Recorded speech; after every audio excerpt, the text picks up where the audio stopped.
Some people never text you first, but they care about you more than anyone else in your life. That sounds impossible, right? But psychology proves it is completely true. There are people who sit with their phone in their hand. They type out a message to you. They stare at it for 5 minutes. Then they delete the whole thing. They wanted to ask you to grab lunch. They wanted to invite you to hang out this weekend. They wanted to say, "Hey, I miss you." But something stopped them. It was not laziness. It was not a lack of interest. It was not that they forgot about you. It was fear. A very specific kind of fear. The fear of being a burden. The fear of being too much. The fear of hearing the word no. And this fear is so strong it keeps them silent. They would rather miss out on time with you. They would rather sit alone on a Friday night. They would rather feel lonely in private than risk making you feel uncomfortable, than risk being rejected, than risk finding out you do not want them around. This is not weakness. This is not a personality flaw. This is a deeply rooted psychological pattern, and millions of people live with it every single day. They are not antisocial. They are not cold. They are not distant. They are scared. And the thing they are most scared of is not being wanted. Psychologists have a name for this behavior. They call it the passive communication style. It is one of 4 main communication types. The other 3 are aggressive and assertive and passive-aggressive. But the passive type is the most misunderstood. People look at someone who never initiates plans. They assume that person does not care. They assume that person is not interested. They assume that person does not value the friendship. But the truth is the exact opposite. The passive communicator cares so deeply it paralyzes them. Their brain runs simulations before every interaction. What if I ask and they say no?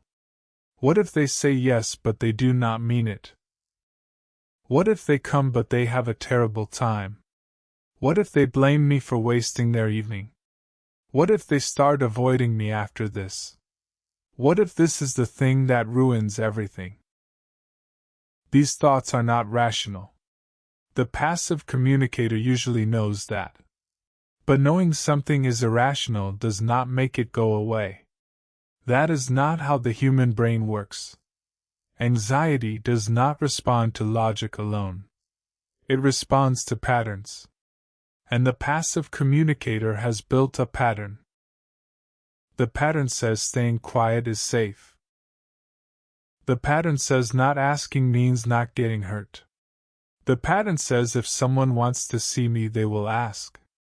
And that pattern feels like protection.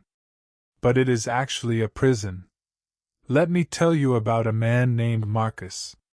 Marcus is 32 years old. He works as a graphic designer. He is talented and kind and funny. His coworkers like him a lot. They always laugh at his jokes. They always compliment his work. They always say we should hang out sometime. But sometime never comes. Because Marcus never makes the plan. He waits for the invitation. He always waits. On a typical Friday afternoon, Marcus finishes his work. He looks around the office. He sees groups forming. People making plans for the evening. He wants to join them so badly. He imagines himself walking over and saying, "Hey, what are you all doing tonight? Mind if I come?" But then the thoughts start. What if they were not planning to invite me? What if me asking puts them in an awkward spot? What if they say sure but then wish they had not? Marcus can feel his chest tighten. His palms get slightly damp. He decides to just go home. He tells himself it is fine. He tells himself he is tired anyway. He tells himself maybe next week. But next week the same thing happens. And the week after that. And the week after that. This is not a one-time event for Marcus. This is his life. This has been his life for as long as he can remember. When Marcus was a child, he was the same way. He would stand at the edge of the playground. He would watch the other kids playing together. He wanted to join them more than anything. But he could not bring himself to walk over. He could not say the words, "Can I play too?" He was terrified of hearing no. He was terrified of seeing their faces change. He was terrified of that awkward silence. So he stood there. He stood at the edge and watched. Sometimes a kid would come over and invite him. And Marcus would light up like the sun. He would play with so much joy and energy. He was the best friend you could ask for. He was generous with his toys. He shared his snacks without being asked. He let other kids go first. He made everyone feel included. Because he knew what it felt like to be on the outside. He knew the pain of standing at the edge. And he never wanted anyone else to feel that way. That is the paradox of the passive communicator. They are often the most generous people in the room. They are often the most empathetic and thoughtful. They pay attention to details nobody else notices. They remember your birthday without social media reminding them. They notice when you changed your hair. They notice when your smile does not reach your eyes. They notice when you are having a bad day. And they want to help. They want to be there for you. They want to comfort you and support you. But they will not say it first. They will wait for you to open the door. And then they will walk through it with everything they have. There is a woman named Claire. Claire is 28 and works as a nurse. She spends 12-hour shifts taking care of strangers. She holds hands with people who are scared. She comforts families receiving terrible news. She stays late to make sure her patients are okay. At work, Claire is the warmest person you will ever meet. But outside of work, Claire has almost no social life. She has a few close friends from college. They text in a group chat sometimes. But Claire never starts the conversation. She never says, "Hey, let us get dinner this week."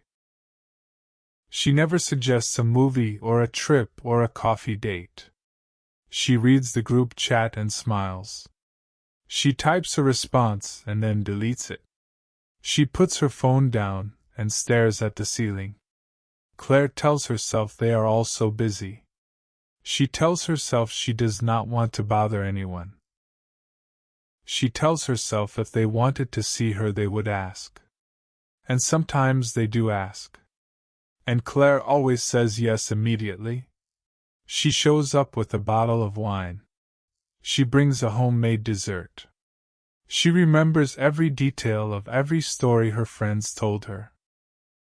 She asks follow-up questions about their lives. She gives the most thoughtful gifts at holidays. She writes cards that make people cry happy tears. Claire is not a bad friend.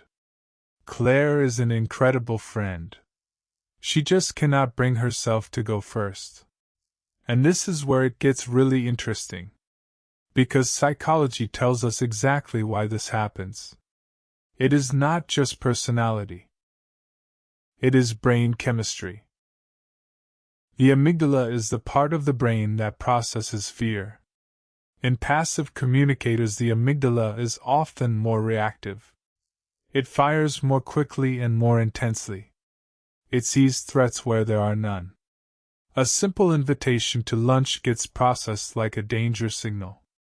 The brain says be careful. The brain says this could go wrong. The brain says protect yourself. And the prefrontal cortex, which is supposed to override these signals, It often does not win the battle, because the emotional response is just too fast. By the time the logical brain catches up, the feeling of fear has already taken hold. The body is already tense. The stomach is already tight. The decision has already been made. And the decision is always the same. Do not risk it. Stay safe. Stay quiet. Researchers have studied this phenomenon extensively.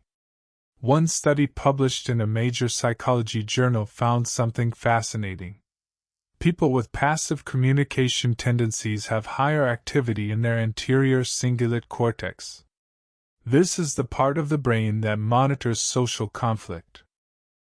It is like an alarm system for social situations. And in passive communicators, this alarm system is extra sensitive.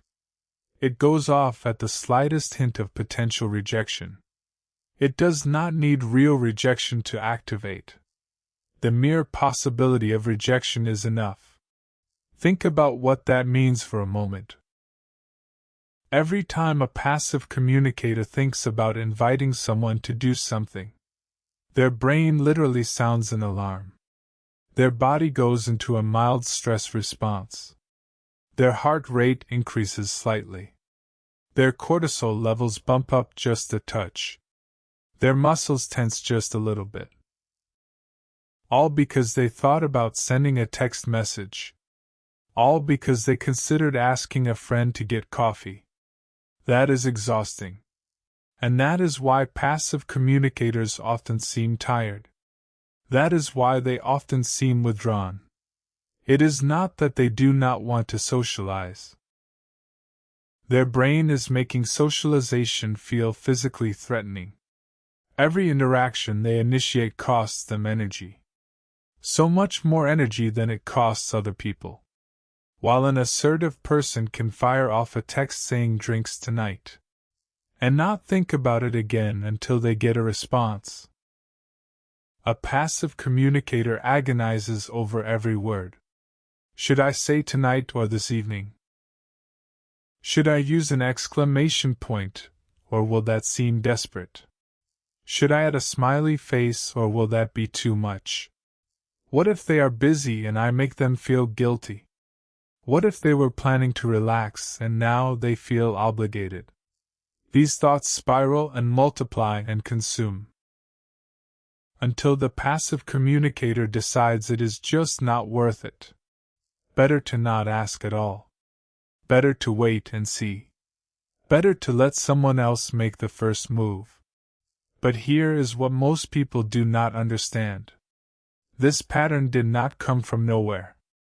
It was built over years, sometimes decades. And it usually started in childhood. The way we learn to communicate is shaped by our early experiences.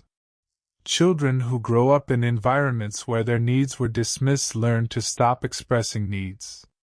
Children who were told they were too much learn to make themselves smaller. Children who saw a parent react negatively to requests learn to stop requesting. And children who experience rejection from peers learn to avoid the possibility of rejection at all costs. Marcus, for example, grew up with a father who was emotionally unavailable. His father was not cruel. He was not abusive. He was just distant. When Marcus asked his father to play catch, his father would sigh. Not a dramatic sigh. Just a small, quiet exhale that said, "I would rather not." Marcus learned to read that sigh perfectly. He learned that asking for attention could be met with reluctance. And reluctance felt like rejection to a child. So Marcus stopped asking. He waited for his father to come to him. And sometimes his father did. Those were the best days of Marcus' childhood. But most days Marcus just waited. He learned that waiting was safer than asking.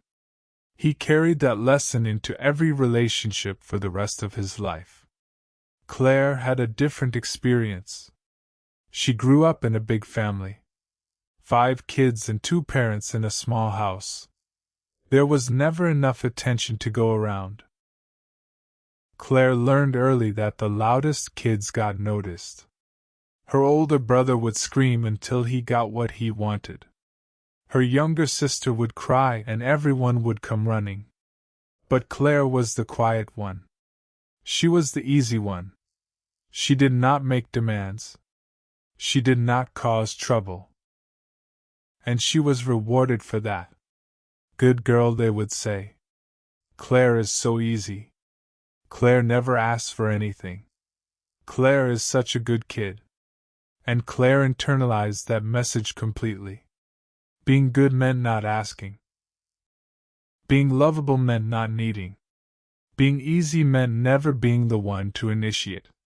She carried that belief into adulthood. She carried it into every friendship and relationship. And it became so deeply embedded in her identity that she could not separate herself from it. She was the person who did not ask. That was just who she was. But that is not who she has to be. And that is not who you have to be either. Because here is the thing about patterns. They can be changed. Not easily. Not overnight. But they can be changed. The brain is plastic. That means it can be rewired.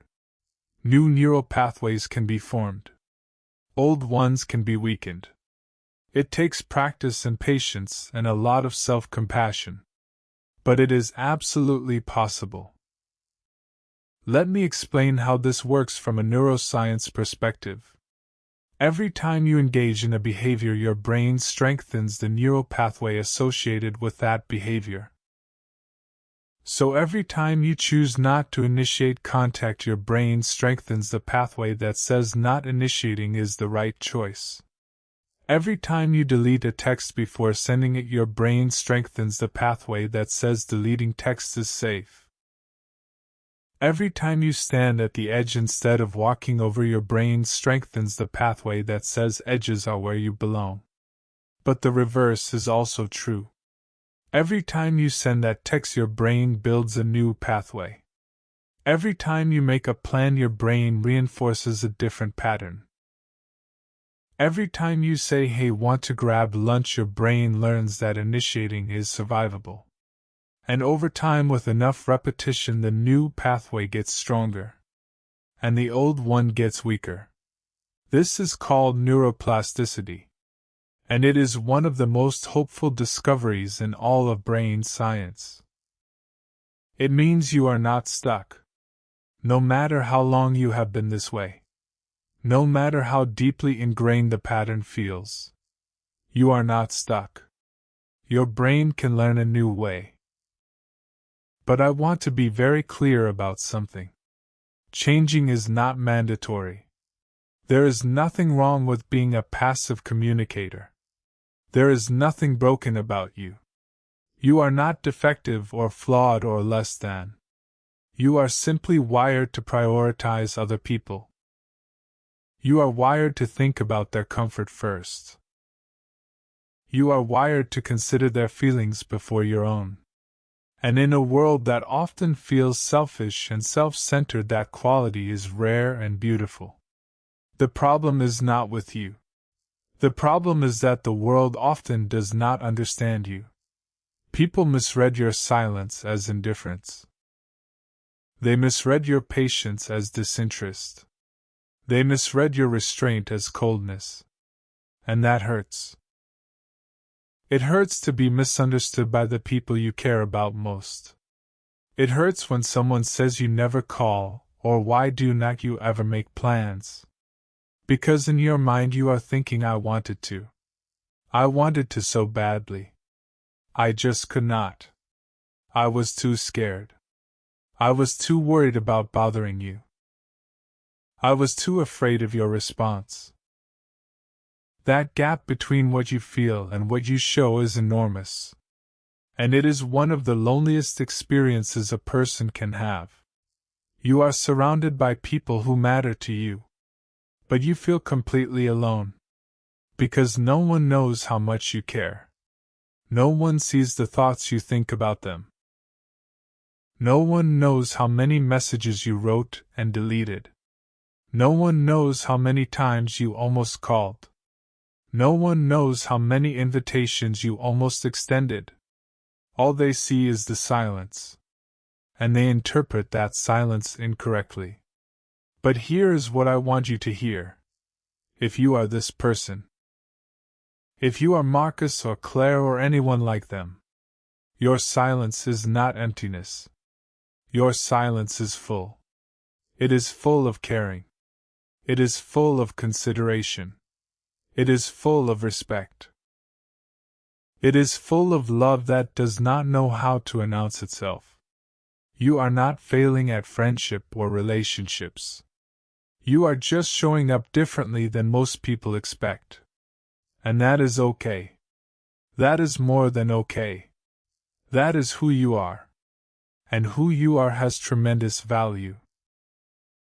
Think about the qualities that come with this communication style. Passive communicators are typically excellent listeners. When you are not focused on talking, you have more energy for hearing. And passive communicators hear everything. They hear the words you say. They hear the words you do not say. They hear the tone of your voice shift when you talk about certain topics. They hear the pause before you answer a question. They hear the silence between your sentences. They are gathering information all the time. And they use that information to be better friends and partners and family members. They remember that you mentioned a book 3 months ago. And they buy it for your birthday. They remember that you said Tuesdays are hard for you. And they send you a text on Tuesday just to check in. They remember that you do not like onions. And they make sure to order your food without them. These small acts of remembering are not small at all. They are profound acts of love. They are proof that someone was paying attention. That someone cared enough to store your preferences in their memory. That someone valued what you said enough to act on it later. That is a rare and precious gift. And it comes naturally to passive communicators. Because when you spend your life watching and listening instead of talking, you learn things about people that they have not even learned about themselves. There is another quality that passive communicators possess: emotional intelligence. The ability to read a room.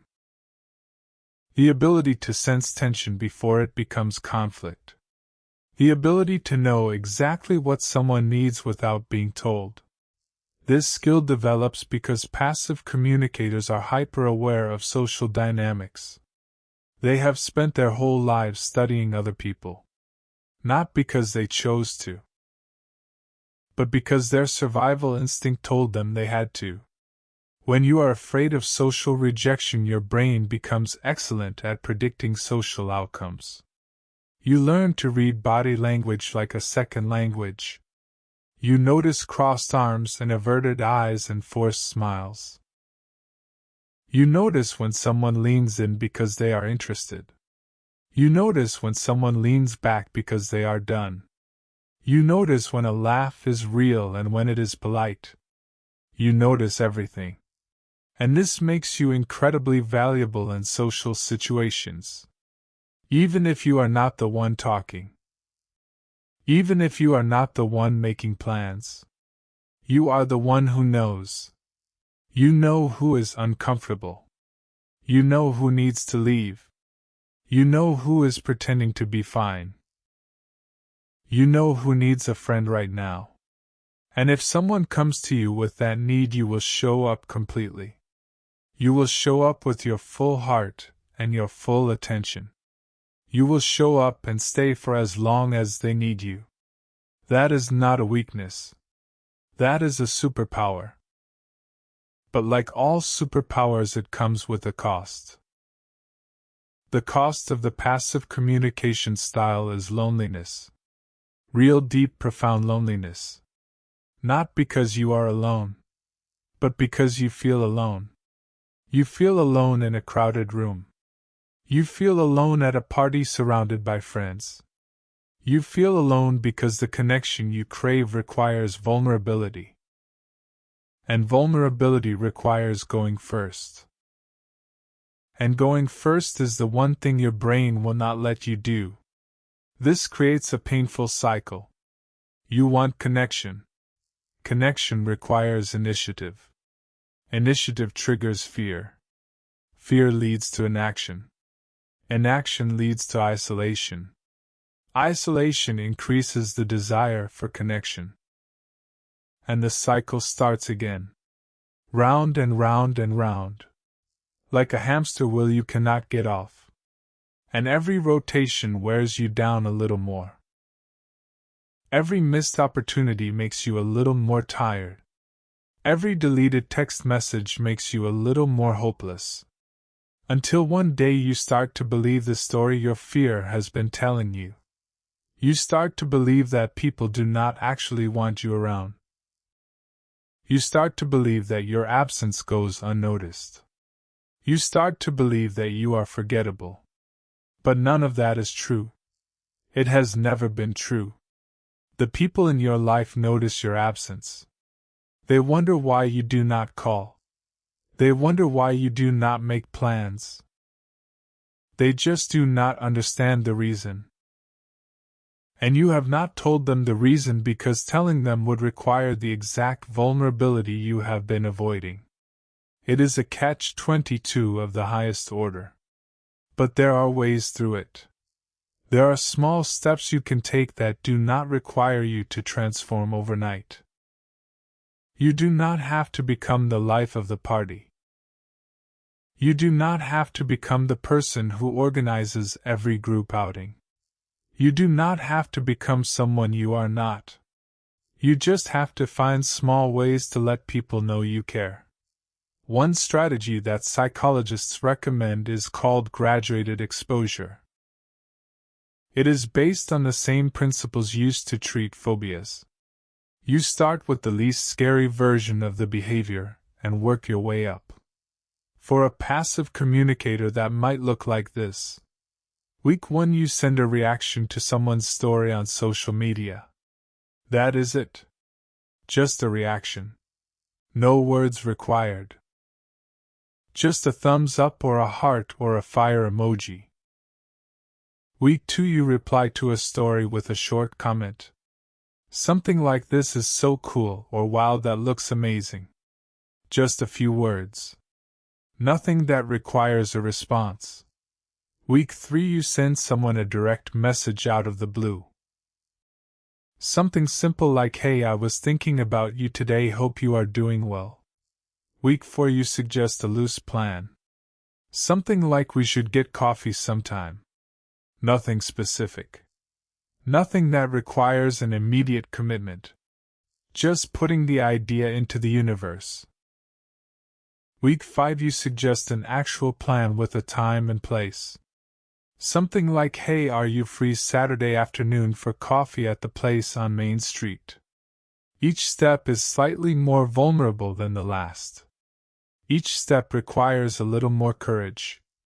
But each step also builds confidence. Because here is what you will discover as you practice. Most people say yes. Most people are happy to hear from you. Most people are glad you reached out. And the ones who say no usually have a legitimate reason. They are busy or tired or already have plans. Their no is not about you. It is about their schedule. And once you experience that a few times, once you see that rejection is survivable and usually not even personal, your brain starts to update its predictions. It starts to learn that initiating is not as dangerous as it thought. It starts to learn that reaching out can actually feel good. It starts to learn that connection is worth the risk. And slowly the cycle begins to break. Now I want to talk about something that does not get enough attention. The impact of passive communication on romantic relationships. Because this is where it gets really complicated. Imagine you are in a relationship with a passive communicator. You might notice that they never suggest dates. They never pick the restaurant. They never say let us go here this weekend. They always say whatever you want is fine. They always say I am happy with anything. They always defer to your preference. At first this might seem considerate and easygoing. But over time it can feel exhausting. Because you are always the one deciding. You are always the one planning. You are always the one initiating. And you start to wonder, do they even want to be here? Do they even care? Do they even have preferences? And the answer is yes. They care enormously. They have preferences. They have desires and dreams and things they want. They are just terrified of expressing them. Because expressing a preference means risking disagreement. And disagreement feels like conflict. And conflict feels like the beginning of the end. A passive communicator in a relationship is constantly monitoring the emotional temperature. They are checking for signs of irritation. They are checking for signs of boredom. They are checking for signs that their partner is unhappy. And they are adjusting their behavior constantly to prevent any negative reaction. This is exhausting for them. And it is ultimately exhausting for their partner too. Because their partner can sense that something is being held back. They can feel the inauthenticity even if they cannot name it. And that creates a barrier to true intimacy. True intimacy requires both people to show up fully, to express needs and wants and boundaries and desires. And when one person is constantly hiding their true feelings, the relationship cannot reach its full depth. This is why therapy can be so transformative for passive communicators. Not because something is wrong with them, but because they deserve to experience the full richness of connection. They deserve to know what it feels like to say I want this, and have someone respond with joy instead of rejection. They deserve to ask for what they need and receive it. They deserve to initiate and be met with enthusiasm. They deserve to go first and discover that someone was waiting for them all along. A good therapist can help a passive communicator understand their patterns, trace them back to their origins, challenge the beliefs that keep them stuck, and practice new behaviors in a safe environment. Cognitive behavioral therapy is particularly effective for this. It works by identifying the automatic thoughts that drive behavior. Thoughts like they probably do not want to hear from me. Or I would just be a burden if I asked. Or they are probably too busy for me. And then examining whether those thoughts are actually true. The therapist helps the person gather evidence. Has anyone ever told you that you are a burden? Has anyone ever reacted negatively when you reached out? Has anyone ever explicitly said they do not want to hear from you? Usually the answer to these questions is no. The passive communicator has been operating based on assumptions, not evidence. And once they see that clearly, something shifts. It does not shift all at once.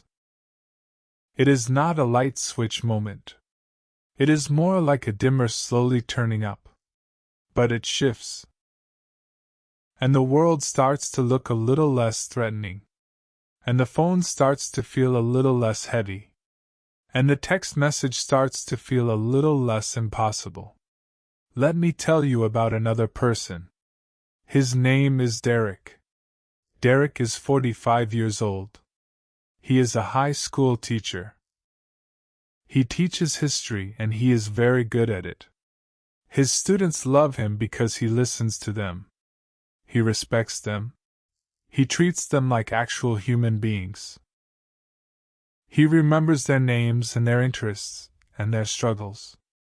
He is the teacher that students come back to visit years after graduation.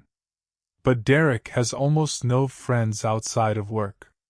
He had friends in his 20s, but those friendships faded. Not because of any fight or falling out. They just faded. Because Derek never initiated contact. He never called. He never texted. He never suggested getting together. He just waited. And one by one his friends got busy with their own lives. They got married. They had kids. They moved away. And they assumed Derek did not care enough to stay in touch. But Derek cared. He cared so much it kept him up at night sometimes. He would lie in bed and think about his old friends. He would think about the conversations they used to have. The inside jokes that no one else would understand. The way they used to laugh until they cried. And he would feel this deep ache in his chest. This profound sadness that he could not quite name. He missed them. He missed them every single day. But he did not know how to reach out. It had been too long. What would he even say? Hey, sorry I disappeared for 5 years, but I miss you. That felt ridiculous. That felt impossible. That felt like admitting failure. So Derek stayed quiet. He went to work. He came home. He watched television. He went to bed. And the ache in his chest never went away. One day one of Derek's former students came back to visit. This student was now 25 years old and working as a psychologist. They got to talking and Derek mentioned something about how he did not have many friends anymore. The former student, now turned psychologist, asked him why.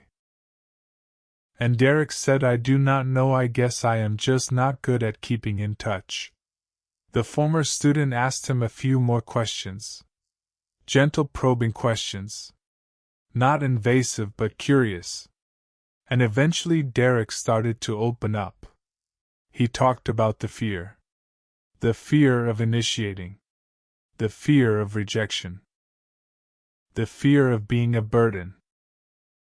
And his former student looked at him and said, that sounds like a passive communication pattern. Have you ever talked to someone about this? Derek had not. He did not even know it had a name. He thought it was just his personality. He thought it was just who he was. But learning that it had a name changed something for Derek. It made it feel less personal and more universal. It made it feel like something he could understand and eventually work with. He was not broken. He was not uniquely flawed. He was one of millions of people who experienced the same thing. That knowledge alone was healing. Derek did eventually talk to a therapist. And it was one of the hardest things he ever did. Because going to therapy meant admitting he needed help. And admitting he needed help meant being vulnerable. And being vulnerable was the thing he had spent his entire life avoiding. But he did it. And it changed his life. Not in dramatic movie-style ways. He did not suddenly become the center of attention at parties. He did not suddenly have a massive social circle. But he reconnected with 2 of his old friends. He sent them a message that simply said, hey, it has been a long time and I just want you to know I think about you often. I am sorry I went quiet. Both of them responded within minutes. Both of them said they had been thinking about him too. Both of them said they had missed him. Both of them said they had assumed he just moved on. And Derek realized that his silence had cost him years. Years of friendship that he could have had.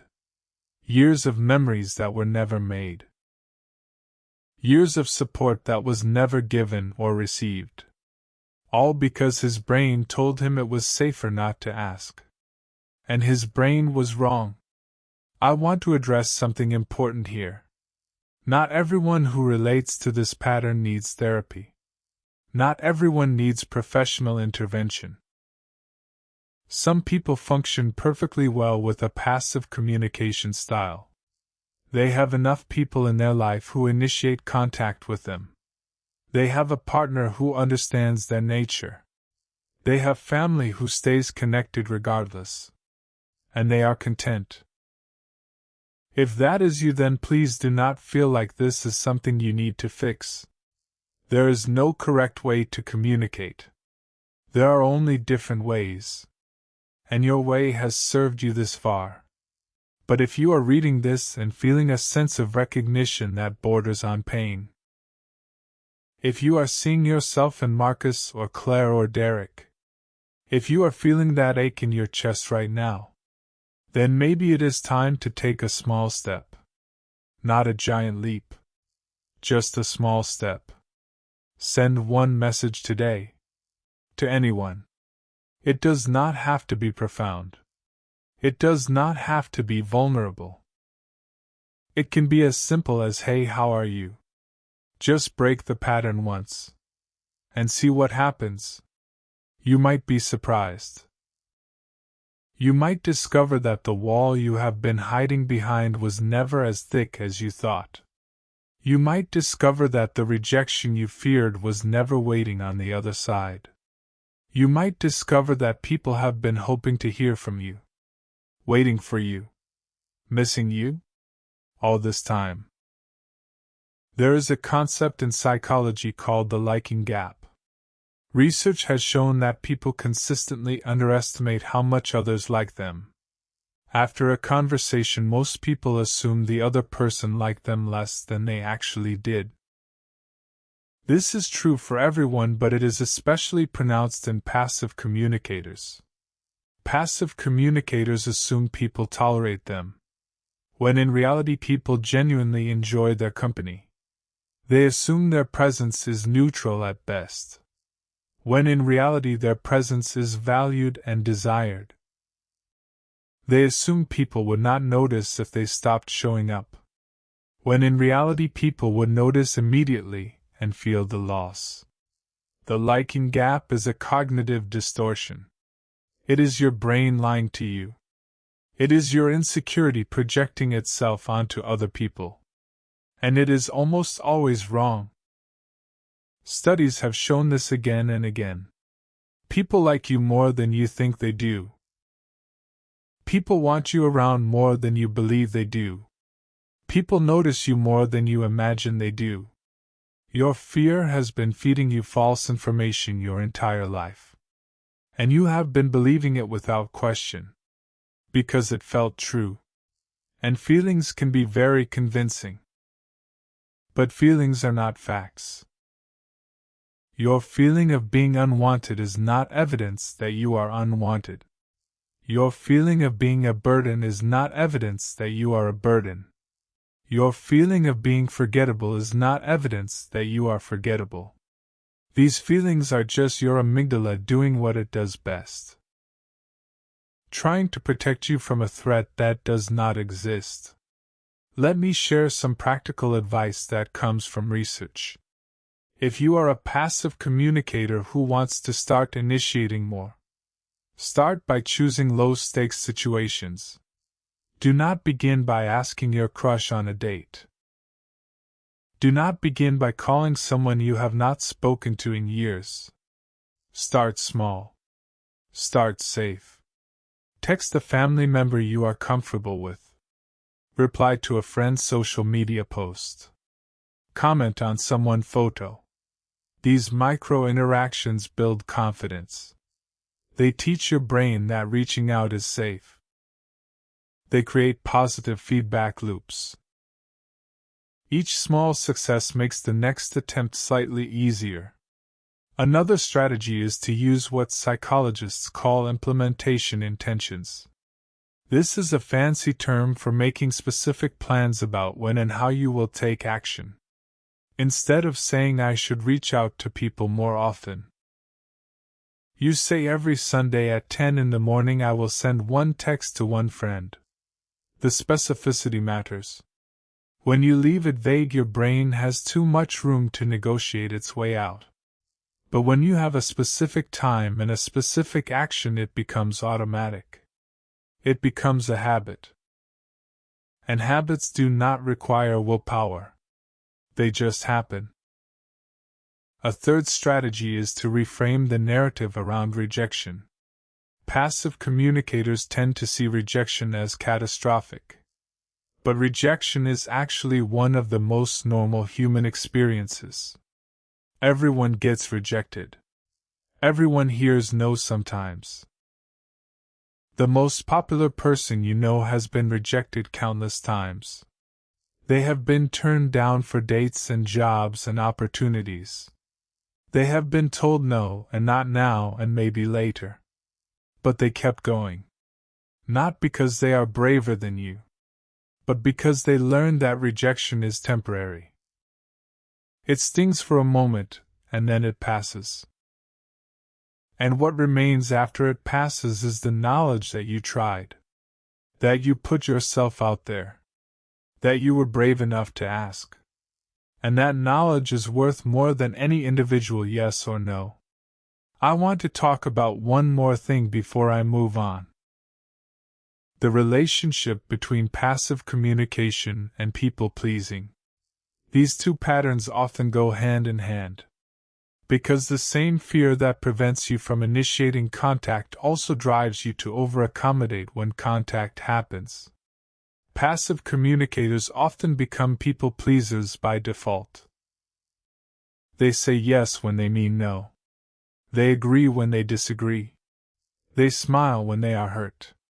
They accommodate when they are being taken advantage of. Because saying no feels just as dangerous as going first. Both require asserting your own needs.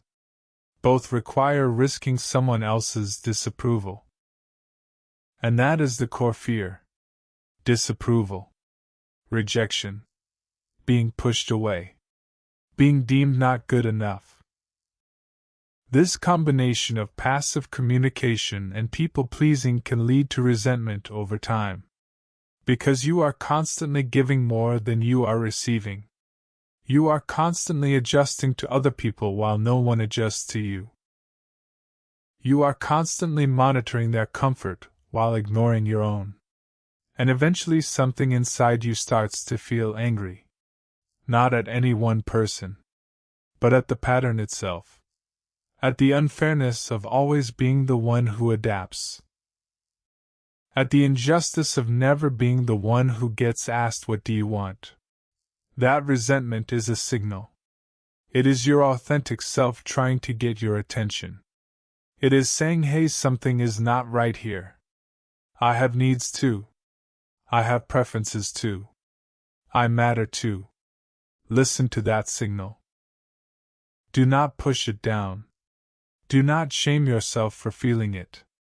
Let it motivate you to make small changes. Let it remind you that your needs are just as valid as anyone else's. Because they are. Your needs are valid. Your preferences matter. Your voice deserves to be heard. Even if your brain tells you otherwise. Even if your history tells you otherwise. Even if every instinct in your body tells you to stay quiet and small and invisible. You matter. You have always mattered. And the people who love you want to hear from you. They want you to reach out. They want you to make plans. They want you to say, I want this, and let me tell you what I need.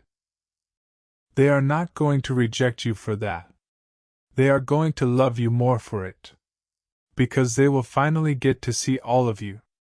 Not just the accommodating part. Not just the agreeable part. Not just the quiet, easygoing surface. But the real you underneath.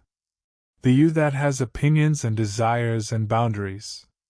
The you that sometimes wants Italian food, not sushi. The you that sometimes wants to stay home, not go out. The you that sometimes needs help and cannot ask for it. That person deserves to be known. That person deserves to be seen. And the only way that happens is if you let them out. Even just a little bit. Even just sometimes. even just with the people who have earned your trust. You do not have to change everything about yourself. You just have to let a little more of yourself be visible. And the world will respond. I promise you it will respond. Because the world has been waiting for you. It has been waiting for your voice. It has been waiting for your invitation. It has been waiting for your presence. Not the watered-down version you have been offering, but the full, unfiltered, complete version of you. That is what the world wants. That is what your people want. That is what connection truly looks like. So if you read all of this and saw yourself in these words, know that you are not alone. Know that millions of people share your experience. Know that there is nothing wrong with the way you are built. Know that your quiet, caring nature is a gift to everyone who receives it. Know that your thoughtfulness is noticed even when it is not acknowledged. Know that your love is felt even when you cannot bring yourself to speak it. But also know this. You deserve to be known as deeply as you know others. You deserve to be loved as thoughtfully as you love others. You deserve connection that goes both ways. And you can have that. Starting today. Starting with one small text. One small invitation. One small moment of courage. You can do this. I believe that completely. Even if right now you do not believe it yourself,